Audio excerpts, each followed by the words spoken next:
അപ്പോൾ നിങ്ങൾ ഔട്ട്ഫിറ്റിൻ്റെ ഓർത്തൊന്ന് പറയാൻ പറ്റുമോ? പറയാലോ. എന്താ നിങ്ങൾ വെച്ചാൽ എന്തും പറയണോ? എന്തും പറയണോ? ഷർട്ടിന് 2000 ഹൈലൈറ്റ് മാൾ. പിന്നെ നെക്സ്റ്റ് പാൻറ് അതും ഹൈലൈറ്റ് ടോമി 6-7,000 വരും. എൻ്റെ അമ്മേ. പിന്നെ വാച്ച് ഇത് നിങ്ങളെ കൊണ്ട് ഗിഫ്റ്റ് കിട്ടിയാ? അത് അവള് വാങ്ങിച്ചു പ്രപ്പോസലിന് ശേഷം. എൻ്റെ മോനെ സീനുമൊക്കെ.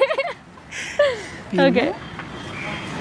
ഫോണ് അത് 30 Pro Max. അതിനിപ്പോൾ എത്ര വെറൈറ്റി വരുന്ന എനിക്കറിയില്ല. എനിക്കൊന്ന് ഗിഫ്റ്റ് കിട്ടില്ല. ഇത്താത്ത വാങ്ങി തന്നെ. ഷൂ എൻ്റെ അനിയൻ്റെ. എനിക്ക് എത്രയാണെന്ന് അറിയില്ല. അത് അനിയൻ്റെ. അപ്പോൾ ഭയങ്കര കോസ്റ്റ്ലി അല്ലേ ജീവിതം തന്നെ. ഇനിയാണ് കോസ്റ്റ്ലി ആവാൻ നിൽക്കുന്നത്. അതും നിങ്ങളെ കൊണ്ടാണ്.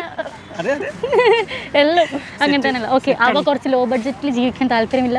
തീർച്ചയായിട്ടും എല്ലാവരും അതിൽ ആഗ്രഹിക്കുന്നത്. ഓക്കെ. അപ്പോൾ ആമസോണിലും ഫ്ലിപ്കാർട്ടിലൊക്കെ ഓഫേഴ്സ് വരുന്നുണ്ട്. നിങ്ങൾ അറിയുന്നുണ്ടോ? ഞാൻ നോക്കിയില്ല. ഓക്കെ. അങ്ങനെയാണെന്നുണ്ടെങ്കിൽ ഈ ടെലിഗ്രാം പേജ് ഉണ്ടല്ലോ, ഡീൽ